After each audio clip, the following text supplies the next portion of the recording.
Poolisiin godina Shawaa Bahaa magaalaa Maqii nama Itoophiyaa keessaa dheeraa Nagahoo Jimaa osoo mana murtiitti hin dhiyeessin torban tokko fide akka jiru maatiin isaanii himan. Poolisiin magaalaa Maqii nama dheeraa Itoophiyaa Nagahoo Jimaa gaafa muddee 10 bara 2020 eegale hidhaa keessa akka jiru maatiin isaanii himaniiru. Miseensonni poolisii magaalaa Maqii Nagahoo godina Shawaa Bahaa magaalaa Maqii hoteela keessatti isaa nyaata ajajatee nyaachuuf taa'aa jiru. Naannoo sa'aatii 10tti to'annoo jala oolchuu fi mana hidhaa magaalattii ganda duwwaa 3 keessatti argamutti hidhamee kan jiru ta'u miseensi maatii Nagahoo irraa qulqulleeffadheera jechuun Addis Standard gabaaseera. Akka miseensi maatii kanaa jedhutti poolisiin sababa Nagahootiin to'atame hin himne hamma ammaattis mana murtiitti hin dhiyeessine jechuun Addis Standard ibseera. Nagahoon hidhamuun dura magaalota Oromiyaa garaa keessatti kan argaman manneen barnootaa fi yuunivarsiitiiwwan adda addaa keessaa mormiin ajjeechaa lammiilee nagaa irratti Wallagga Bahaatti raawwatame balaaleffatu adeemsifamaa ture. Nagahoonis ajjeechaa kana balaaleffachuun fuula feesbuukii isaa irratti ergaawwan adda addaa maxxansaatii ture. Sababni hidhamuusaas kanuma ta'uu hin oolu jechuun miseensi kun Addis Standardiif himeera. Nagahoon miseensa paartii siyaasaa kamiyyuu miti, nama siyaasaas miti kan jedhan miseensi kun shakkii nuti qabnu garuu sababii inni uummata lixa biyyattii taleellaadhaan miidhamaniif sagalee ta'eef akkasumas shakkii kana qabna kan jedhudha jechuun himaniiru. Karaa fuula feesbuukii isaatiin ergaa ajjeechaa kana balaaleffatanii fi suuraa namoota taleellaa sanaan miidhamanii maxxanseera jedhu miseensi maatii kana. Nagahoon yeroo ammaa mana hidhaa magaalaa Maqii ganda duwwaa 3 keessatti argamutti hidhamee akka jiru akkasumas rakkoo fayyaa hammaataa keessa waan turee fi qoricha waan fudhatuuf kunuunsa addaa kan isa barbaachisu ta'us namni kun dabalee dubbateera. Nagahoon dheerina meetira 2 fi saantimeetira 25 ta'een Itoophiyaa keessaa nama dheeraa jedhamuun galmee wantoota dinqisiisoo Afrikaatiin beekamtee argateera. Kanumaanis sagantaawwan televezyiinii fi miidiyaalee hawaasaa irratti afgaaffii adda addaan adeemsisaa akka ture kan yaadatamu ture. Gargaarsi namoomaa hulaa afuriin gara naannoo Tigraayitti seenaa akka jiru dhaabbanni mootummoota gamtoomanii ibse. Ergaa waliigalteen nagaa mootummaa Itoophiyaa fi adda bilisummaa uummata Tigraay gidduutti mallattaa'e booda hulaawwan 4 gama naannoo Amaaraa fi Affaar jiruun gargaarsi naannoo Tigraay akka seenaa jiru dhaabbanni mootummoota gamtoomanii ibseera. Dhaabbata biyyoota gamtoomaniitti qindeessaanii gargaarsa namoomaa Ochaan akka ibsetti akka lakkoofsa Itoophiyaatti sadaasa bultii 6 hanga 29 bara 2015tti deeggartoota dhaabbata mootummoota gamtoomanii fi mootummaa Itoophiyaan gargaarsi namoomaa konkolaataa 1,600 ol ta'u gara Tigraay ergameera jechuun ibseera. Gabaasi dhaabbatichaa nyaataa fi meeshaalee fayyaa, daawwaa akkasumas meeshaalee barnootaa fi bishaanii qulqullinaan itti eeggatan ergamuullee ibseera. Hojjettoonni gargaarsaa keenyaa odeeffannoo nuuf kennaniin waliigaltee nagaa booda akkaataan gargaarsitti dhiyaatuuf fooyya'eera jechuun dhaabbanni gargaarsaa dhaabbata mootummoota gamtoomanii Ochaan gabaaseera. Waliigaltee nagaa mootummaa Itoophiyaa fi adda bilisummaa uummata Tigraay waliigalan irratti dhimmoota kaan keessaa walitti bu'iinsa hanqisuun ala tajaajiloonni bu'uuraa akka eegalan kan taasisudha. Mootummaan Itoophiyaa tajaajila ibsaa Maqalee fi magaalota kaanitti eegaluu ibseera. Kana malees tajaajilli bilbilaas Shireetti eegaluun barameera. Aksumii fi Shiree dabalatee bakkeewwan tokkotti tajaajilli ibsaa fi bilbilaa eegaluu kan ibse dhaabbanni mootummoota gamtoomanii kuni deeggarsa namoomaaf tarkaanfii jajjabeeffamudha jechuun dinqisiifateera.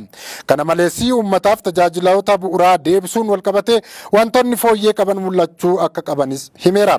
Waraanni waggaa 2 fi naannoo Tigraay darbees Affaarii fi Amaaratti ce'ee lammiilee 1,000 galaafateera. Miiliyoonaan kan lakkaa'aman ammoo qeerra akka buqqa'aniif sababa ta'eera. Daandiin qilleensaa Itoophiyaa ijaarsa Smart City eegaluuf qophii duraa raawwachuu beeksise. Daandiin qilleensaa Itoophiyaa hojii ijaarsa Smart City jedhamu barana eegaluuf qophii duraa raawwachuu beeksiseera. Raawwachiisaan hojii daandii qilleensaa Itoophiyaa obbo Masfin Xaasoo akka ibsanitti kubbaanichi baay'ina maamiltoota isaa dabalaa dhufee ka'umsa godhachuudhaan ijaarsa magaalaa qubata xiyyaaraa akka raawwatu waggootaan 3 dura ibsee ture.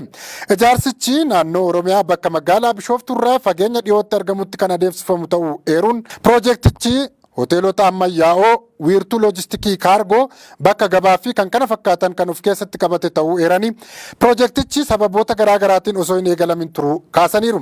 Ijaarsi isaa yommuu xumuramus waggaatti imaltoota miiliyoona 100 ol keessummeessuuf humna kan qabu ta'uu himaniiru.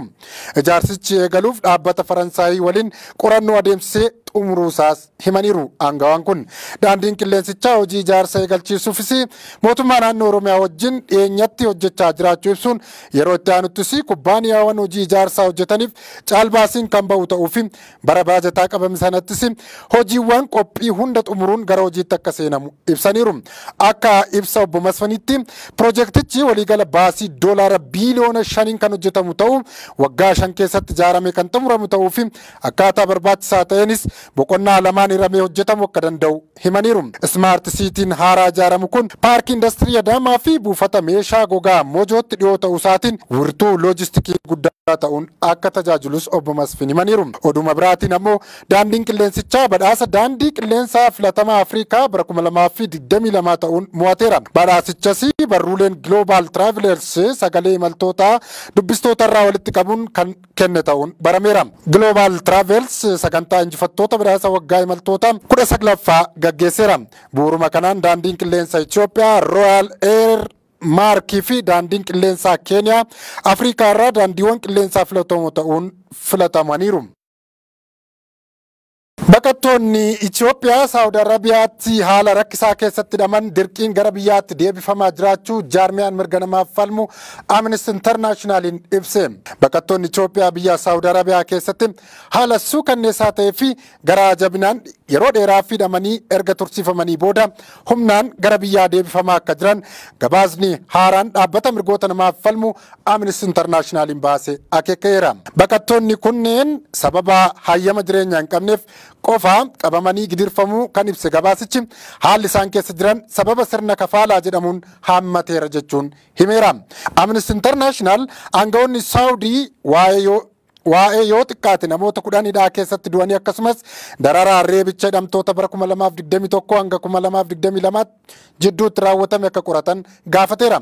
Gabaasni haaraan mata duree akka waan nama hin taanetti humnaan deebisuu hidhaa haala suukanneessaa baqattoota Itoophiyaa Saawud Arabiyaatti jedhuun bahe kun haala rakkisaa dhiironni dubartoonnii fi ijoolleen lammiilee Itoophiyaa ta'an tasa qabamanii manneen hidhaa akka Alkaharajii fi Alshumaayinsi jedhaman keessatti walitti heddummatanii hidhaman keessa jiran ifoomseera. Baqattoonni kun gariin waxabajjii bara 2021 fi caamsaa bara 2022 jidduutti akkamiin humnaan gara biyyaatti akka deebifaman illee gabaasichi himeera. Erga bara 2017 as Saawud Arabiyaan lammiilee Itoophiyaa hedduu qabdee haala suukanneessaa keessatti erga hiite booda fedhii isaanii malee gara biyyaatti deebisaa jirti.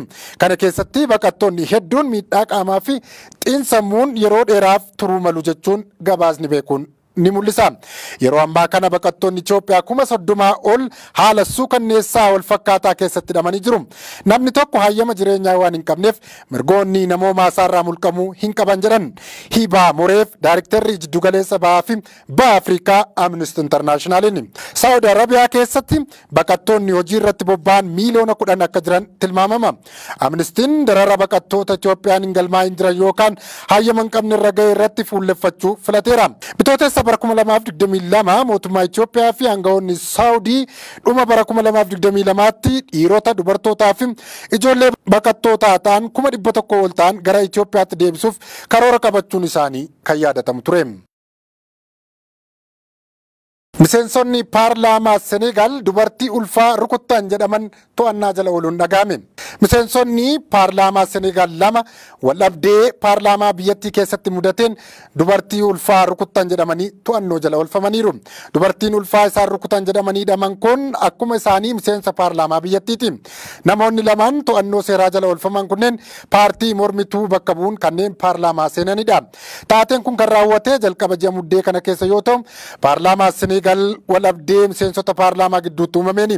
Mata duree waldhabdichaa kan ture ammoo waa'ee baajata irratti. Miseensota gidduutti osuma falmiin gaggeeffamaa jiru afaan keessa wal ba'uun gara harkaan wal qabachuutti ce'e. Achumaan miseensonni paarlaamaa kun yeroo wal haleelan miidiyaan isaan waraabaa ture. Viidiyoon miseensonni paarlaamaa reebanii agarsiisu miidiyaa hawaasaa gubbaatti qoodame hedduu nama raajeera. Dubartiin kun Amiyee Nidaa'ee Ginaabii jedhamu. Falmiirra osoo jiranii jalqaba dubbii miira nama tuqu yookaan dubbii qoosaa miseensa paarlaamaa kan biraa Moosaat Saamb jedhamutti dubbatan. Viidicha irratti akka mul'atutti Moosaat Saamb bakka ta'anii kaa'uun dhufanii kabalani. Gidduudhaan miseensonni paarlaamaa warri kaan fiiganii dhufanii itti hori'uun qabanii isaan deebisaniiru. Dubartiin kunis bakka isaanii ka'anii gara fuulduraatti deemuun teessoo fuudhanii irratti darbataniiru. Yeroo gidduutti miseensi paarlaamaa kan biraa Maammoodoo Niyaang jedhamu ol utaalanii garaa isaaniitti ejjechuun osoo kuffisuu viidiyicha irratti mul'ataniiru. Yeroo ammaa kanatti miseensonni paarlaamaa lachuu Saambii fi Niyaang to'annaa jala oolanii jiru. Himanni osoo beekanii miidhaa geessisan jedhus irratti banamee jira. Abukaattoon isaanii garuu mirgi himatamuu dhabuu isaanii osoo hin kabajamin hidhamanii himanni irratti baname jechuun Reuters gabaaseera.